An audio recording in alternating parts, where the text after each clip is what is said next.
soltar.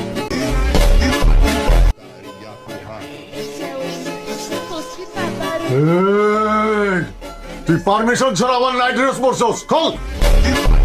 ওই কাবিলা দেখছো সালাই কামটা করছে কি? ভাই আমি ব্যাগ কিসের বিচার করতে সামনে ওয়েট করেন খালি। এই আমরা যা খাবার চলা ডাক দেন কোন ইয়াতে জ্যাক কিছু বলো না কেন?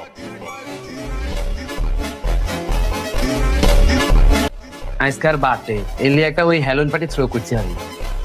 হ্যালোইন নাকি হ্যালোইন পার্টি? জাকির আমি অনেক কষ্ট পাইছি, তুই আমার সাথে রাত্রেবেলা ঘুমাও আর তুই আমার তুই আল্লাহ আল্লাহ পার্টি করতে আস। আবু ভাই তুমি আর একটা কথা বলবে না। আপনারা যেভাবে না জেনে শুনে একটা বাসায় পার্টি করতে চলে আসছেন, জানেন এটা কার বাসা? স্পষ্ট গানে যদি যাইতো। জ্যাক তুমি না বলছো এটা তোমার ফ্ল্যাট? আর হেডার ফ্ল্যাট হইরার গোষ্ঠী কোনাই আপনি